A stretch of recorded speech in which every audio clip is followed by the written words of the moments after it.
8 Sleep makes a product that is amazing, which I love. It's called the Pod, and it fits around your existing mattress and cools down your bed so you can sleep better. They just released the newest model called the Pod 4 Ultra, which in addition to cooling down or heating up your bed, can even lift up your head when you're snoring so you can breathe better. It's incredible. To get $350 off, go to 8sleep.com/Pacman and use code Pacman. The link is in the description. Well, welcome everybody. It happened again. A former Trump supporter took a gun to one of Trump's golf courses with the intention of assassinating the former president. This time he did not, it is believed, get any shots off, was shot at, fled the scene, and was ultimately apprehended and arrested. Let's start with the story about what happened. A 58-year-old named Ryan Wesley Routh was hanging around a couple of holes ahead of where Donald Trump was playing at his West Palm Beach golf club yesterday. Secret Service agents, as I guess is protocol, they move 300 to 500 yards ahead of Trump, which is a couple of holes ahead. They saw in the shrubbery the barrel of an AK-47 style rifle. They shot in that direction. This is the best information we have now. The would-be shooter, Routh, fled and was subsequently apprehended. Donald Trump is safe and announced that he is safe. And now we start with the finger pointing and the blaming, the conspiracy theories, and all sorts of other stuff. Those who immediately claim this is obviously a concerted effort from the left to take out Trump in advance of the election because the left is so afraid that Donald Trump is going to win. Those who say this is a setup by Trump after a completely disastrous debate performance, one might argue the worst debate performance in the history of American debates dating back, in the modern era, televised era, to Richard Nixon's sweaty, flu-like 5 o'clock shadow debate against John F. Kennedy. Okay, so the idea is it's Trump who set it up to distract from the fact that his debate performance was so bad. We don't have any evidence for any of those things.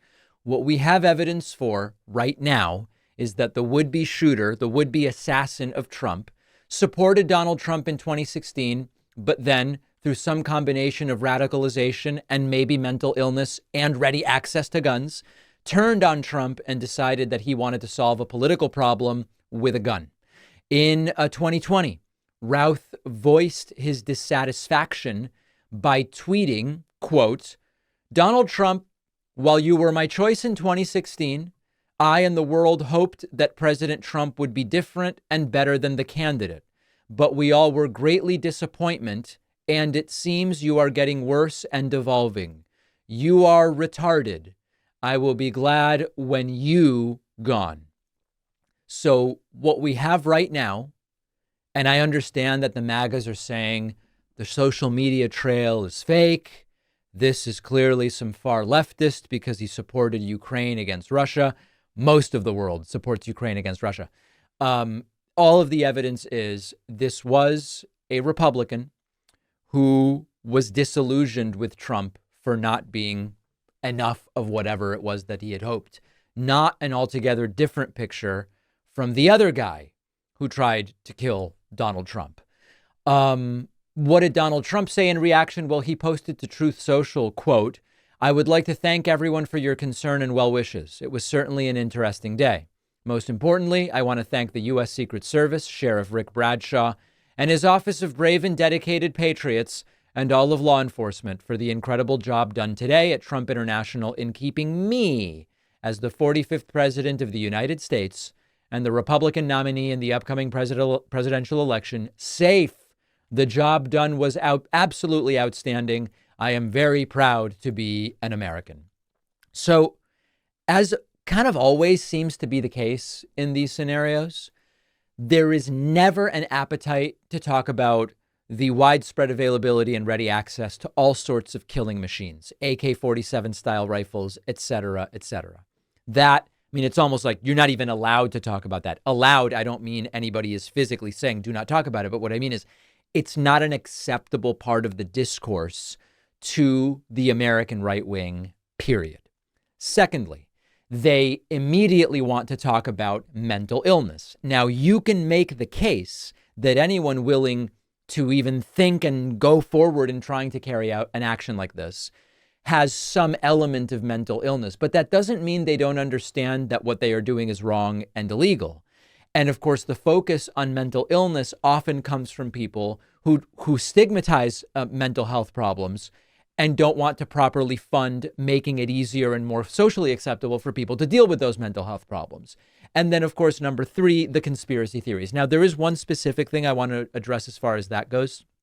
There is the claim being made that the reason this stuff is happening is because Joe Biden, either due to negligence or deliberate malice, is restricting Secret Service's ability to protect Trump by limiting budget or limiting agents or whatever the case may be. This is absolutely not the case. And before people get going on that, here is the press conference that took place where it was confirmed that they actually scaled Trump's security up beyond what would even be normal because of the escalated threat. Former President Donald Trump is now potential second attempt on him. Can you just elaborate on how things have changed and what you make of all this? Yes, the threat level is high. We have increased the amount of assets that we've supported, so we live in danger times. So yes. They identify that there is a higher threat level. They've escalated resources. Now, the other story, of course, is forgetting for a second about the generically widespread access to firearms. Routh himself, the would-be shooter in this case, was convicted in 2002 of possessing a firearm, resisting, delaying, and obstructing a law enforcement officer, driving without a license, and was engaged in a 3-hour standoff with police. He was pulled over during a traffic stop, put a hand on a gun, and then drove to a nearby business, barricading himself inside. In 2003, he was sentenced for driving without a license, carrying a concealed weapon, and hit and run. In 2010, he was convicted of possessing stolen goods. So as usual, an individual, or as often is the case, an individual who is not just a random person with access to guns, it was someone known to and connected to previous law enforcement incidents. So as always, I reject completely any attempts of these kinds, this kind, violent, and I want to beat Trump at the ballot box. Let's now look at some of the reactions to what happened yesterday. And you will see that some are sane and some are not so sane. We're going to look at 3 reactions to the second would-be assassination attempt against Donald Trump. We'll see what President Joe Biden said. We'll see what Vice President Kamala Harris said. And then we will see what Elon Musk said. 2 of the reactions were sane, 1 not so much. President Biden immediately issuing a statement indicating there is no place for political violence after another individual, this time a 58-year-old former Trump voter, was found in the shrubs at Trump's golf club with an AK-47 style rifle. President Biden praised law enforcement. He said it appears to be an attempted assassination. He said, I commend the work of the Secret Service and their law enforcement partners for their vigilance and their efforts to keep the former president and those around him safe. I'm relieved the former president is unharmed. There's an active investigation into the incident. As I've said many times, there is no place for political violence or any violence ever in our country. And I have directed my team to continue to ensure that Secret Service has every resource, capability, and protective measure necessary to ensure the former president's continued safety. That's a sane reaction. You denounce violence regardless of the political leanings of the target of the violence.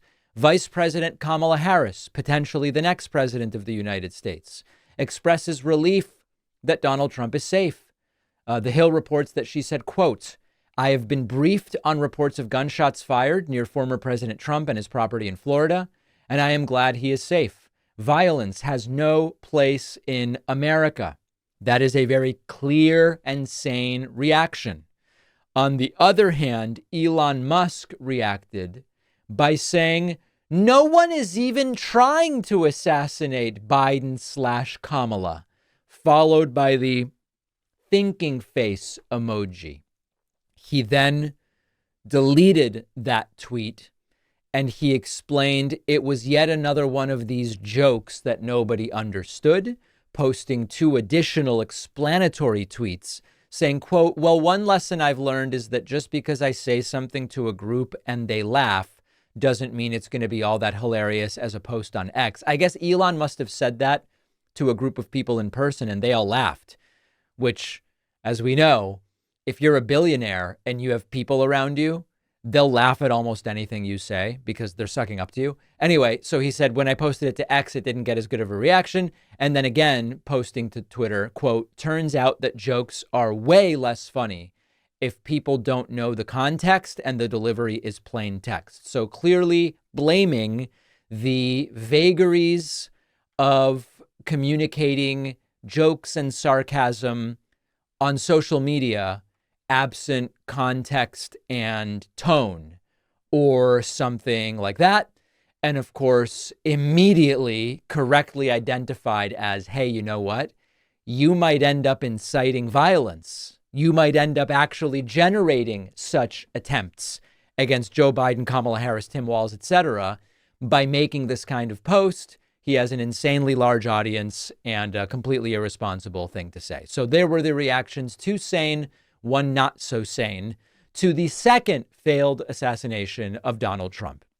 You know, it's hard to believe, and yet it's not, that today we are in September of 2024. We're nearly a decade into this Trumpian fiasco. Donald Trump still does not understand how tariffs work. There was an interview done of Trump, and we're going to look at a couple of clips from it. And Trump was asked a pretty good question by the reporter, which is, you know, these tariffs that you say you want to put in place, aren't they just going to be passed along? Therefore, it's just the American companies that suffer. The interviewer, who looks almost twice the size of Trump, it's pretty remarkable, asked a very good question. And Trump gives a mess of an answer, completely illiterate economically. Listen to this. Those tariffs, won't they pass those along? If they passed a tax on golf memberships, you would probably at your resorts pass that along to your members, right? You wouldn't have Not just absorbed it. It sort of depends on the market, not necessarily. You look like you might be a golfer, actually, but not really necessarily. Not a good one, sir. Not a good one. There aren't too many good ones around, I'll tell you. But So they no, won't. not really. I think that you're going to find, and I think when we do it, and different countries also will be tariffed differently. You know, there are some that make tremendous margins on us. We have countries, I won't go into it now, but we have countries that are Just as a little interjection, if you're confused, it's because this doesn't make any sense. charging us 200% and 250 and 300%, and we charge them nothing. And it's insane, and you just can't do it. And it's really not sustainable. It's not sustainable. There are certain countries that I'd rather not mention them now because I'll be mentioning them if and when we win. But they're going to have to pay up, and it's not going to have inflationary. If anything, it's going to go the opposite. We're going to be paying off debt because we have too much debt. Okay. That is a mess of an answer. It's just like, it's almost like a Jackson Pollock painting where you're just throwing stuff on the canvas, except you're actually pleased with the way the Pollock painting comes out, whereas this is just a completely abortive, economically illiterate mess. He still has no idea how tariffs work. And he actually has the, it's not even audacity, it's more like the ignorance to suggest that actually the tariffs that he's going to place on people are going to bring down prices of goods in the United States. Every single economic analysis of Trump's tariff plan says it's just going to generate inflation in the United States. Trump criticizing Biden inflation, even though it's come down dramatically and has been in a sustained way lower than that of other Western developed nations.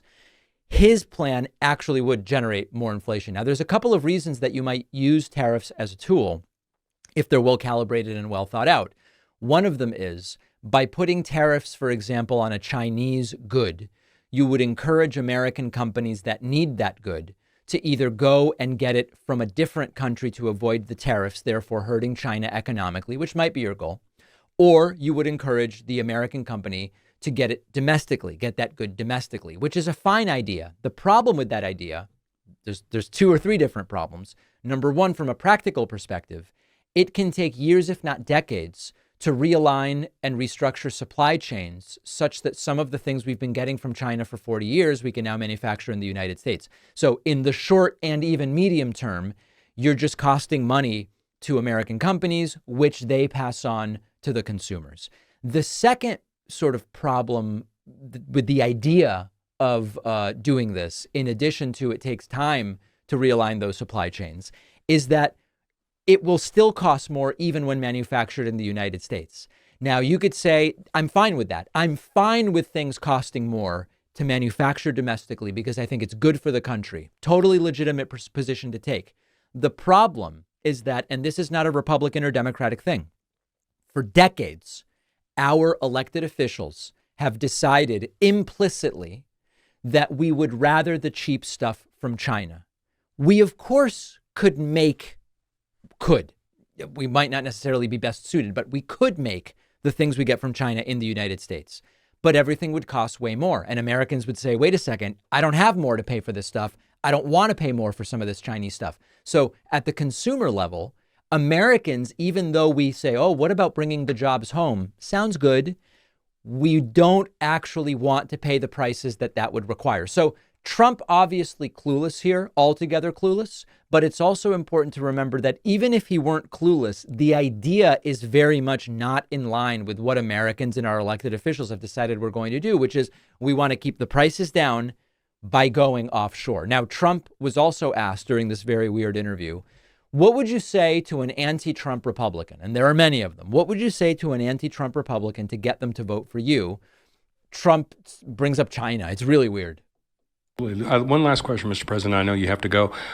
If there was a Republican for Harris here in the room with us, what would you tell that person in terms of persuading them to vote for you as opposed to vote for Harris? I probably wouldn't tell them anything because usually it would be maybe a personality problem. Maybe they don't like the way I was tough on China. You know, a lot of them don't want me to be tough on China. A lot of them don't want me to be tough on anybody because they're taken care of by people. You saw that. You saw that with Biden. He gets money from so many, his family gets money from so many different countries. And a lot of it's that. But for everyone they have, I have many. I have so many that have left the Democrats and they've come here. I mean, the governor of West Virginia, fantastic man, and Big Jim, I call him, he left the Democrats and he became a Republican, and now he's going to win the election. He's going to win very easily. So we have a lot of them, too.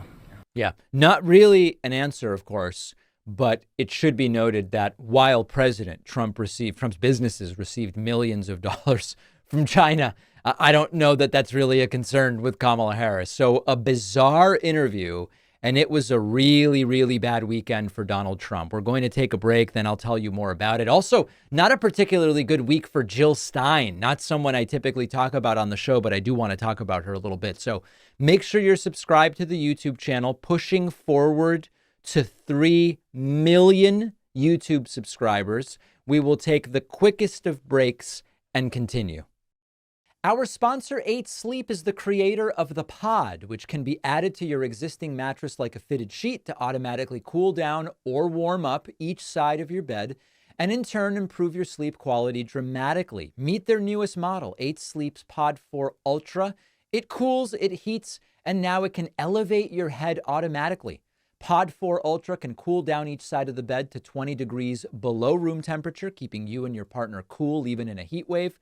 The pod can even detect your snoring and automatically lift your head by a few degrees to improve that airflow and stop your or your partner's snoring. There is nothing else like it on the market.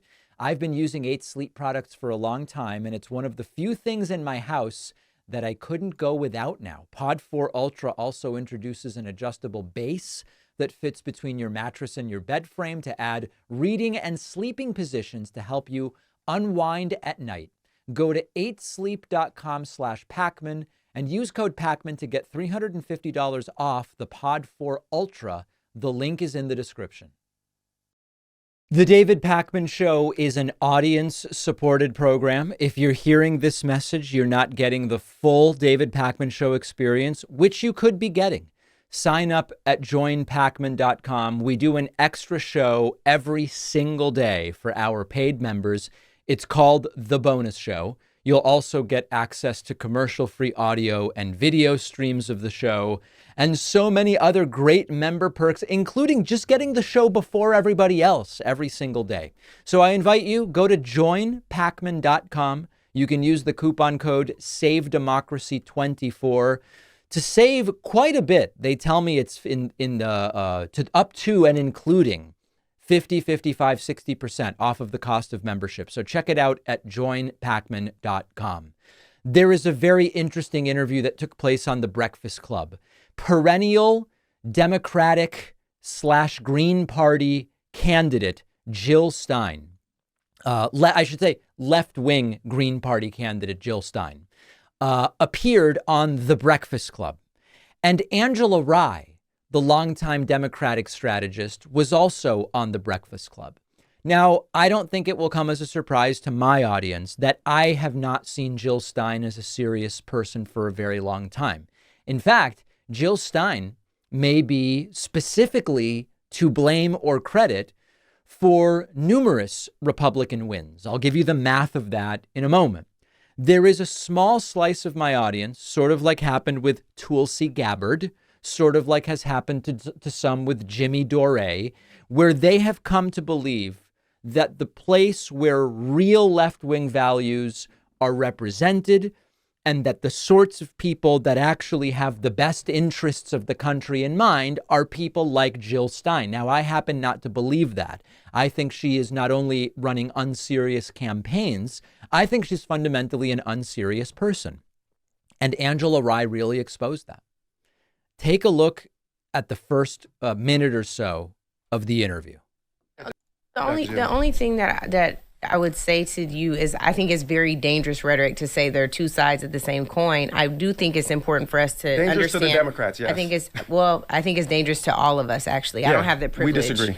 I understand. We do on a lot, but we also agree on a lot. But here's one thing I think we can agree on. Either you win or lose this election. There's really no in between.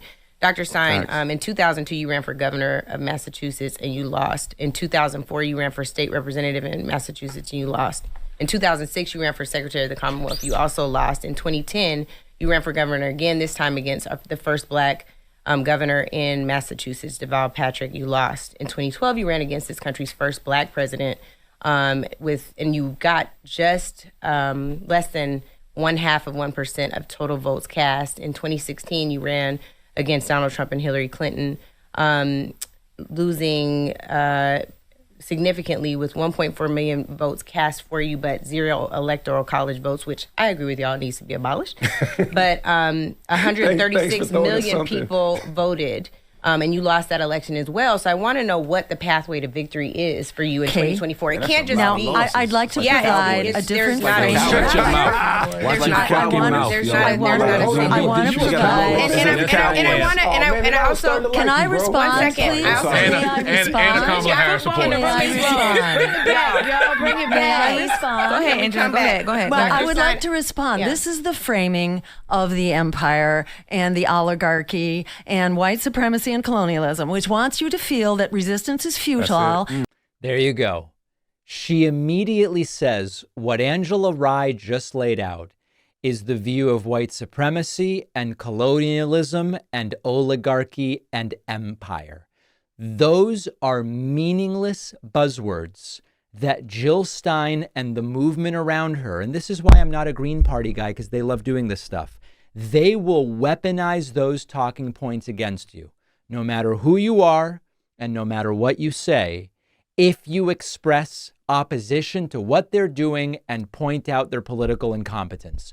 Jill Stein telling Angela Rye that she's parroting white supremacist talking points. By the way, if you're not watching, Angela Rye is black. Because she pointed out, you've never won anything. You've never won anything. And I don't understand your argument for why you should be president. It's a completely reasonable thing to say. This is a classic example of a progressive woman who is, So a white progressive woman, although Jill Stein is Jewish, which there are people who say Jews aren't white and are white, but let's just call it, she's a white presenting progressive woman. She weaponized race in a political disagreement. Now, you all know this has happened to me. This has happened to me as a Jewish person. This has happened to me as a Hispanic immigrant from Argentina. I guess I'm white Hispanic. I don't know. Depends who you ask. Depends in what way they want to assail my character and attack my character. Okay. This is the worst of the supposed progressive left. Now, you all know I'm a progressive, but I don't do the identity politics stuff. This is not a show where I attack people for you're being oligarchical, you're being colonial, or any of that stuff. And it's particularly funny that Jill Stein says Angela Rye is a puppet of the oligarchy when Jill Stein appears to be a puppet of the oligarchy. Here is a picture of Jill Stein sitting at a table with Putin at an event filled with oligarchs, buddy, rubbing elbows with oligarchs. Now, she's also, Jill Stein, she happens to be completely incompetent. And this is like, to add insult to injury, she was asked how many members of the House of Representatives are there. She was like, I don't know, 600 something. On Capitol Hill, it's very difficult to get what you're trying to achieve. So just for example, Jill can talk about what you can do just from the executive Dr. office. Ware, yes, ma'am. Thank you. Just for an example, I'd love to know how many voting members in the United States House of Representatives? So we have been blocked. The Democrats throw us off the ballot. They interfere. They put spies and infiltrators on our campaign. How many voting members? Compare us. No. Answer the question. How many voting members in the United States House of Representatives, Republican, Democrat, and Independent? How many total? How many total are there? What is it? 600 some? No, it's 435. Plus. Oh my goodness. Oh my goodness. It is hard to think of a less serious person in a less serious campaign. And to be frank, I would go with Marianne Williamson in a second over Jill Stein. I mean, you all know that I'm not a Marianne Williamson guy. But when I look at, if you say, I need an alternative on the left to what's in the Democratic Party from the top, Kamala Harris, Joe Biden, whatever, I would go with Marianne Williamson in a second over Jill Stein.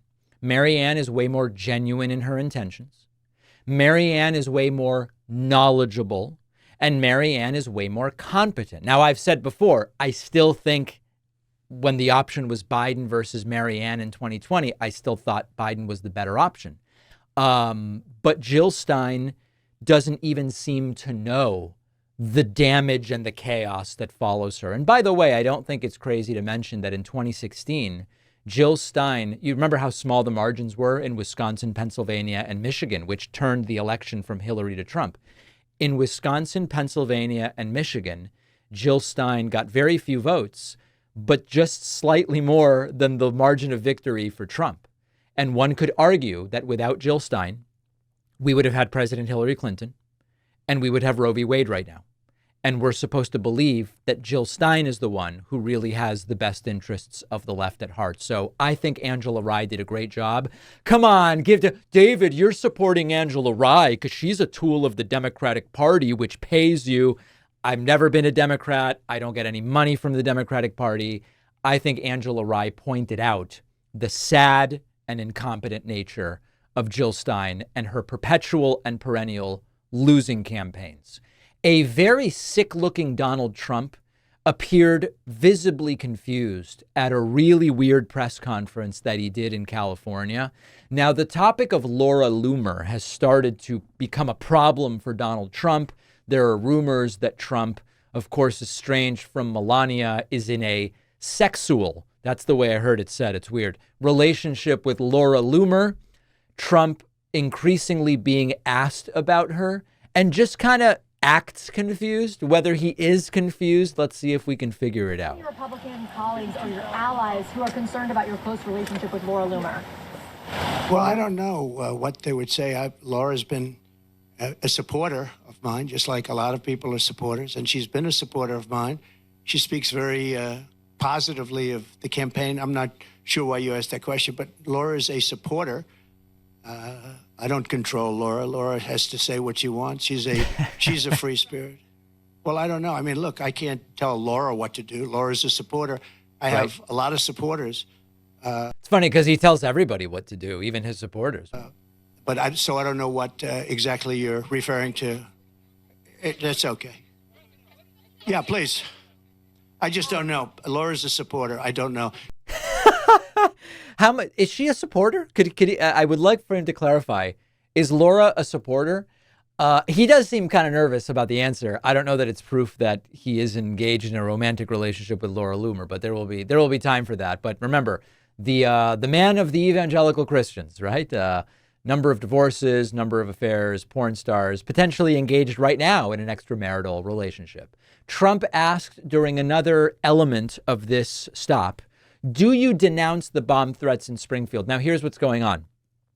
After Donald Trump said during last week's debate, they're eating the cats, they're eating the dogs. After he said that, all sorts of bomb threats and threats of different kinds started pouring into Springfield, Ohio. Again, Trump playing confused. I don't know anything about it. Do you denounce the bomb threats in Springfield, Ohio?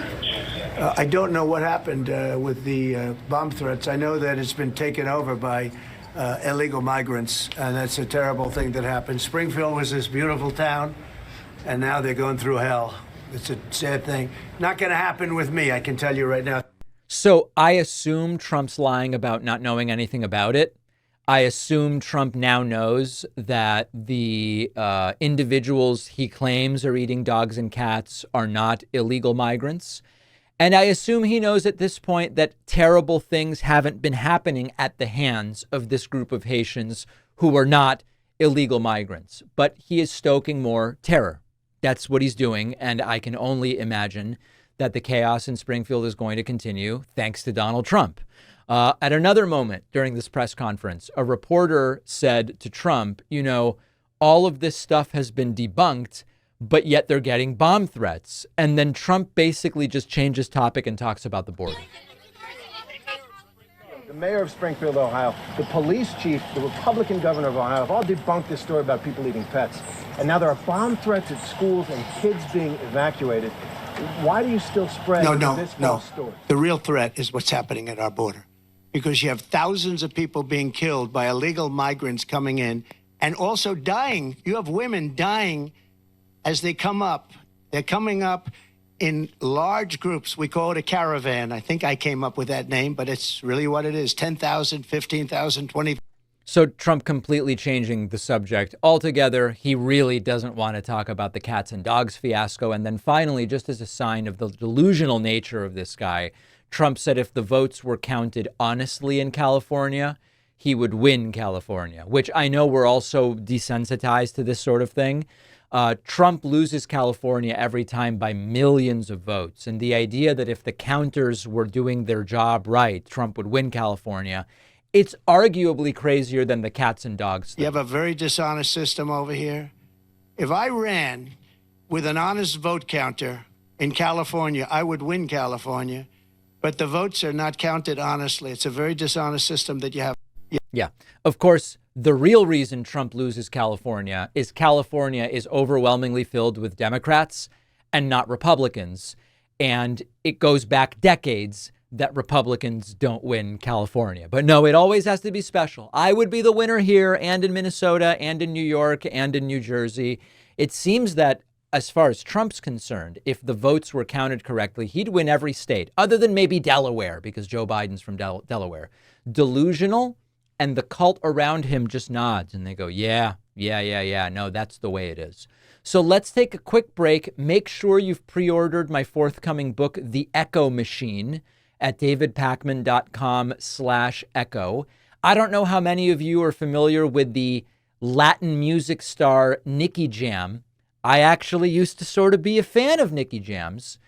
Wild stuff involving Nicky and Trump in Las Vegas.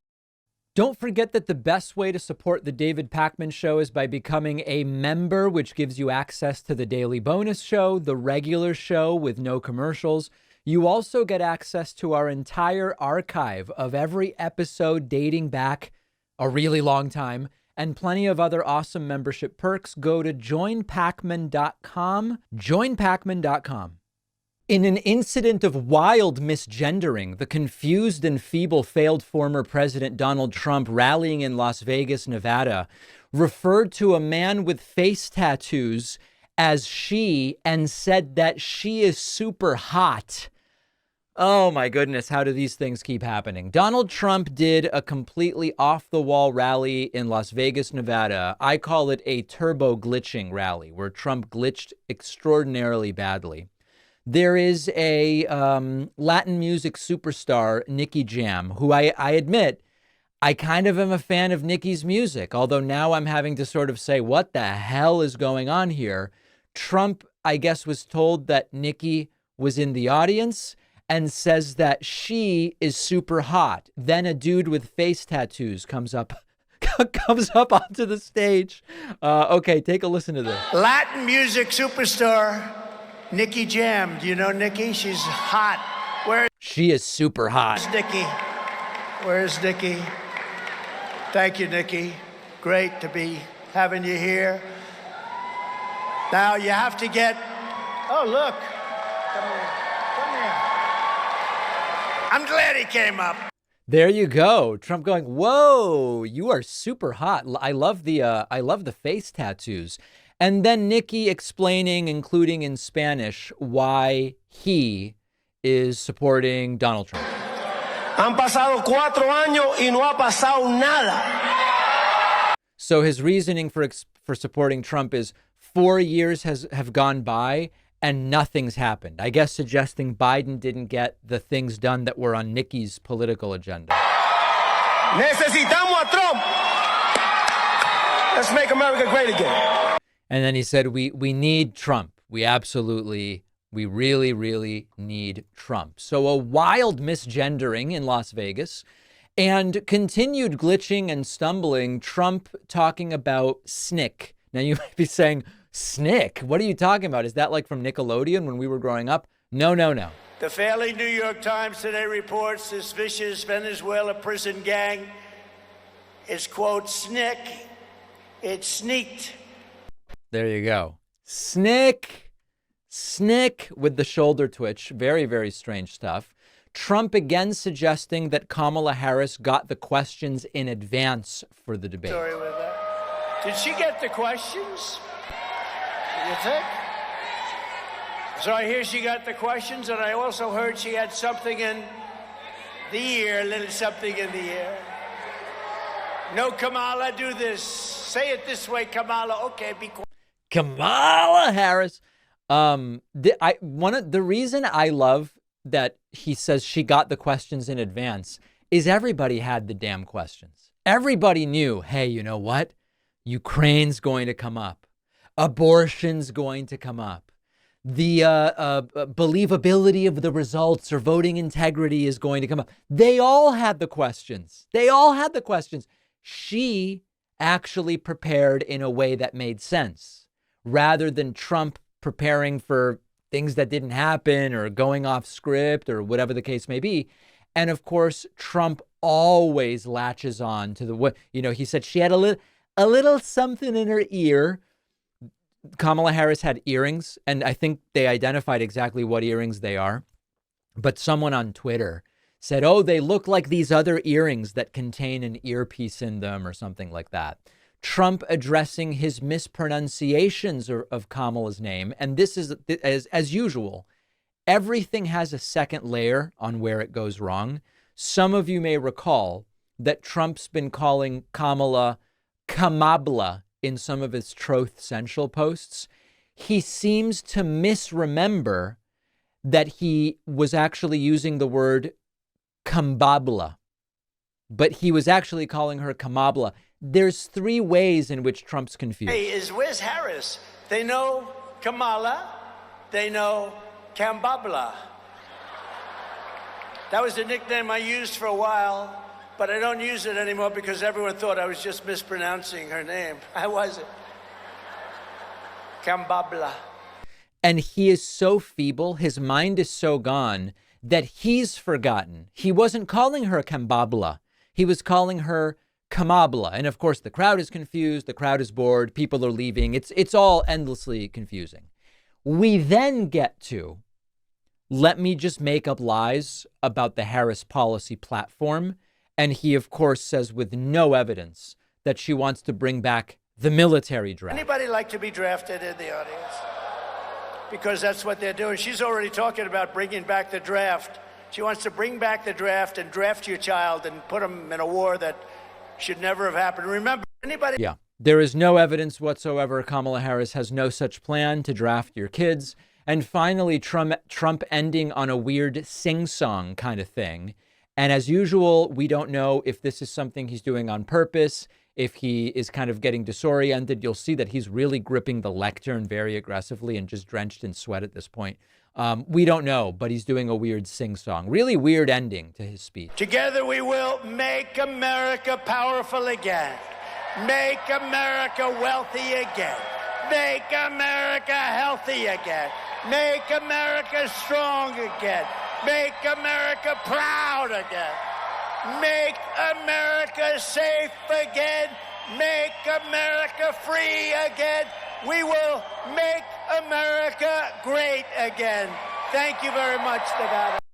He should really do like a poetry slam or something like that. That delivery seems more suited for that. So everything Kamala Harris said about Trump's rallies, absolutely true, filled with lies, crowd bored, Trump boring, people leaving. Yes, they were all living as far as I know, and leaving. And I would add, wildly glitching and misgendering people. But if you thought that was bad, you have to see what happened in Tucson, Arizona. A slurring Trump may have set the record for the lowest energy rally of all time. He seems deflated. He seems like he's out of energy. He is certainly not potent in any way that we could assess the meaning of that word. And Donald Trump at this point, it's not clear if he's lying to himself or to the crowd, but he says, I won that debate. And it's the moderators that should be fired. And I remember NBC and that stupid ABC that did this horrible debate. Those two people should be fired as an anchor. Fire 'em. A couple of more years, they'll be fired. And she was nasty. She looked at me with hatred in her eyes. And him, he's a nice guy. I mean, they were told to do it by George Slobodanopoulos, who's in the group, right? Remember, any woman who asks Trump questions and wants answers is nasty. She was nasty, Lindsay Davis. Trump then going really substantive on debate moderator David Muir, saying his hair is not what it once was. Well, that's true of many of us, isn't it? They kept screaming at me. I said, why are you screaming? I'm saying to myself, I'm looking at him. I always liked him. I'm not going to watch him anymore. I'm not going to watch him because he's not legit, what he did. I'm not going to watch him. And his hair's not as good as it used to be, you know? And if this wasn't bad enough, then the slurring started as Trump went into the lurid anecdotes about rape and sodomy and murder. Trump just seeming like he's not all there. Very, very low energy, visibly so. And illegal Haitians, and he came in, illegal Haitian migrants taking over a beautiful place. It was so beautiful. Springfield, Ohio. I was there. I campaigned there a while ago. Springfield, it was so beautiful. Now it's just, what a place. Can you imagine you have this small little community, all of a sudden you have 20,000 illegals in your community. Nobody knows where they come from. I'm angry about young American girls being raped and sodomized and murdered by savage criminal aliens. How about that language, huh? Slurring his way through the lurid anecdotes, but how about that dehumanizing language, all of course based on what J.D. Vance now admits are created stories. Don't worry, we'll get to that a little bit later. And then finally, Trump dropping every single ad hominem he can think of against Kamala Harris. We must defeat Comrade Kamala Harris. I use that term because you know what that term means, right? Communist. She's a Marxist, communist, fascist, socialist. She's not. That's the best. That's where you're like, hey, you know, I don't think you know what any of those words mean. She's a Marxist, communist, fascist, socialist. Now, if you sat Trump down, as no interviewer has done to date, and I wish one of them would, and said, can you explain to me what is a fascist and what is a Marxist and what is a communist and what is a socialist? And please apply that to the policy prescriptions of Kamala Harris. I would love to see that done. Haven't seen it done yet. Don't know if any reporter will do it. If this is what Trump's campaign will be like for the next, 6 weeks or so, it doesn't seem like it's going to win him a single new voter. Tell me if you disagree. If you value what we do at the David Pakman Show, remember to support us on Patreon.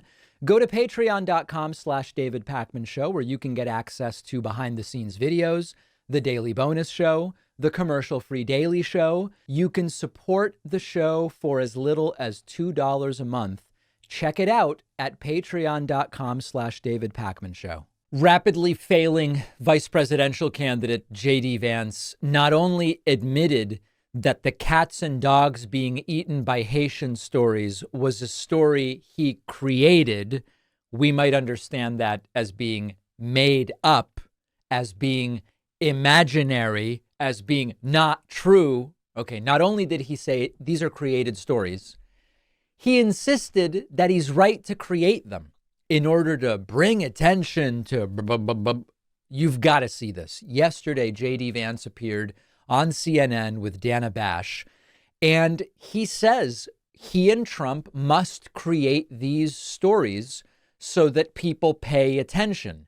Of course, it's circular because if the story that you create for people to pay attention is fake, what's the point of them paying attention to it?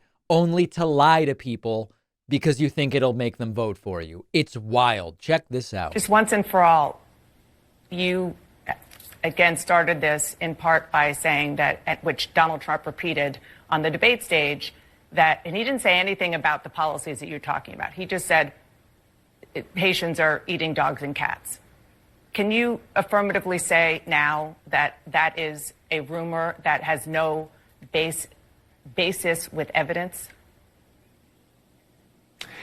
Dana, the evidence is the first-hand account of my constituents who are telling me that this happened. And by the way, I've been trying to talk about the problems in Springfield for months, and the American media ignored it. There was a congressional hearing just last week of angel moms who lost children because Kamala Harris let criminal migrants into this country who then murdered their children. The American media totally ignored this stuff until Donald Trump and I started talking about cat memes. If I have to, but it wasn't just a meme, create stories so that the American media actually pays attention to the suffering of the American people, then that's what I'm going to do, Dana, because you guys are completely letting Kamala Harris coast.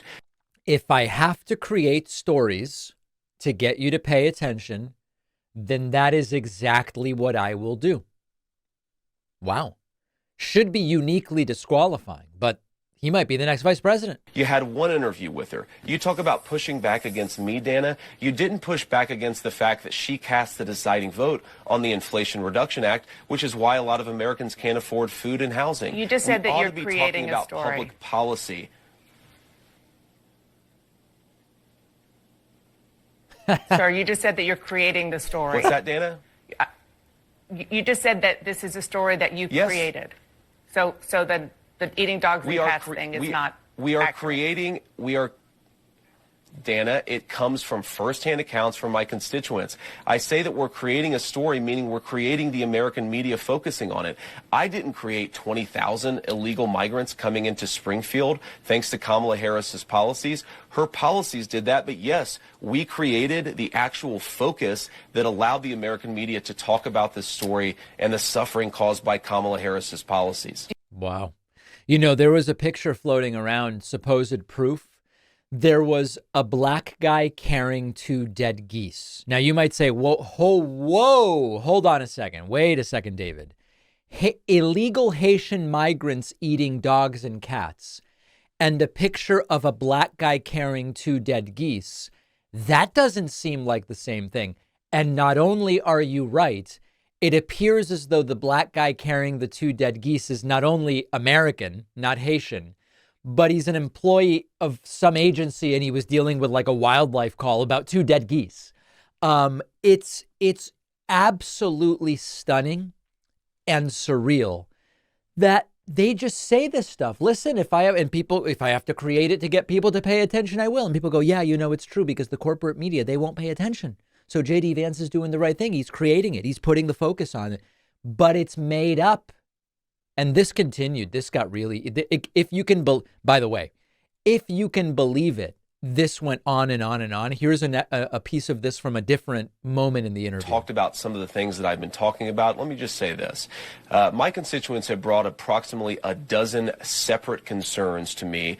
10 of them are verifiable and confirmable, and a couple of them I talk about because my constituents are telling me firsthand that they're seeing these things. So I have 2 options, Dana. I can ignore them, which is what the American media has done for years to this community, or I can actually talk about what people are telling me. And think about that. Look at what he's doing. I mean, you have to give him credit. It's sort of evil genius. Trump goes, they're eating cats and dogs. And then now JD goes on CNN and he goes, Dana, you're the problem.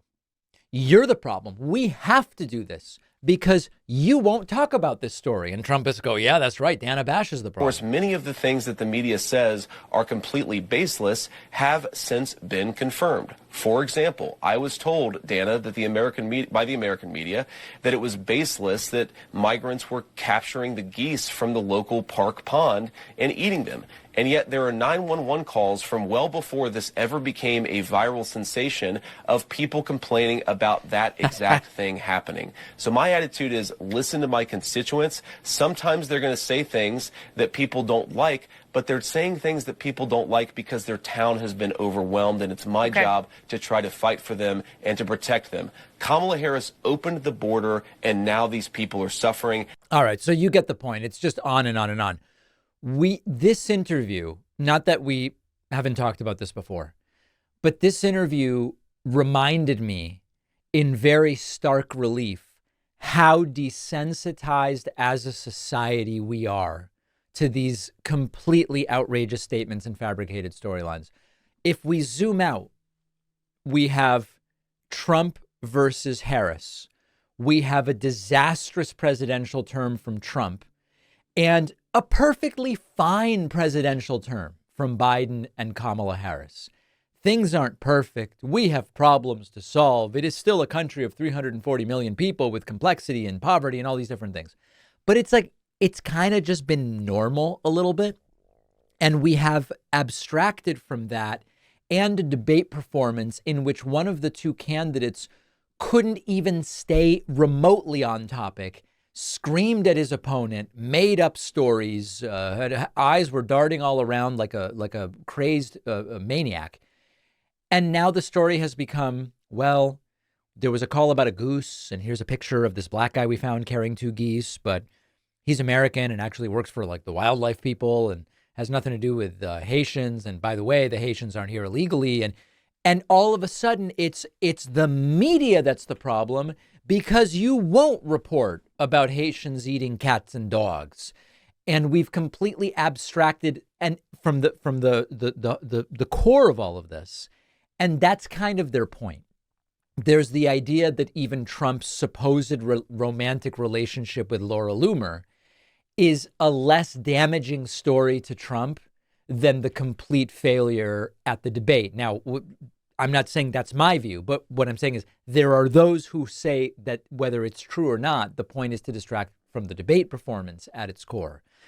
Any one of these storylines, there is a time in American politics that they would have instantly ended not only your campaign, but probably your political career. I mean, Howard Dean once whooped, whoa! He didn't just lose that race. His political career was essentially over. I know it wasn't actually totally over. He did good work for different, I believe, nonprofits. But as far as like major elected office, his career was over. And this is where we are today, and these people might actually win. So that's where we are on cats and dogs at this point in time. We'll see where we land on it tomorrow. Donald Trump suffered the final humiliating meltdown on Truth Central, where he reacted so poorly to Taylor Swift's endorsement of Kamala Harris that he took to Truth Social, engaged caps lock, and posted only, "I hate Taylor Swift." Imagine if Kamala Harris pulled up Twitter, or Joe Biden went on Facebook, or Obama went on wherever and posted in all capital letters, "I hate Ted Nugent," after Nugent endorses Trump or whatever. And consider how differently that would be handled than how this insanity from Trump is being handled. "I hate Taylor Swift." He is not only unable to resist any impulse, zero impulse control. And when we go back to the debate, one of the real constitutional problems with Trump as president is he has zero impulse control. He was prepped. Don't take the bait from Kamala. Don't take the bait. She's going to try to trigger you this way and try to get a rise out of you that way. And she goes, his rallies are boring and people leave. People are eating cats and dogs and you're a Marxist. He has zero impulse control. Makes him completely unfit to be president. And similarly, Taylor Swift endorses Kamala and he's out there, "I hate Taylor Swift." Couple other, by the way, moments during this exact same anti-Taylor Swift rant on Truth Social. Also in capital letters, Trump posting, "The failing New York Times is a true threat to democracy." Now, by their standard, when anyone says Trump represents a threat to democracy, that is inciting violence against Trump, according to them now.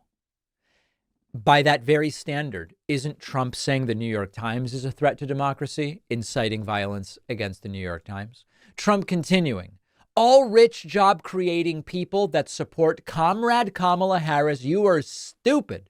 She's seeking an unrealized tax on capital gains." It's actually a tax on unrealized capital gains. He doesn't even get that right. He says, "If this tax actually gets enacted, it guarantees we will have a 1929-style depression. Perhaps even the thought of it would lead to calamity. But at least appraisers and accountants would do well. I'm here to tell you there is not going to be a tax on unrealized capital gains. I know that there's different views in my audience. Should it happen or should it not happen? It's not going to happen. It's not going to happen. We don't even have the legal infrastructure for it to happen. Doesn't mean you couldn't create that infrastructure, but we don't have it right now. And it's just not going to happen during a 4-year Harris term." And finally, Donald Trump posting to Truth Central, "The Democrats are destroying our country.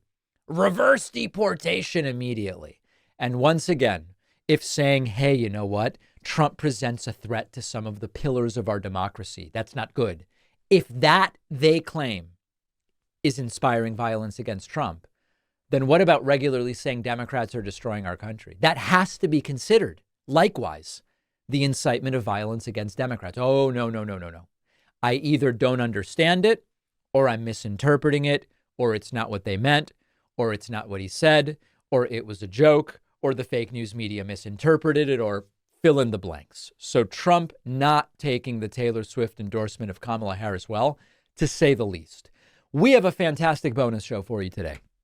We are going to talk about Springfield, Ohio, and the planned visit there from Donald Trump and much more. We will do a deeper dive into Laura Loomer, not someone we've covered almost at all on this program, reportedly Trump's new girlfriend. And finally, we will talk about the Trump Media and Technology Group stock suffering a routine trading halt on the NASDAQ, and how this sent Trump and his supporters for a complete and total loop. All of those stories and more on today's bonus show. Oh, the bonus show where you want to make money. Yeah. Everybody else that makes money to fund themselves is bad. Sign up at joinpacman.com. I'll see you then.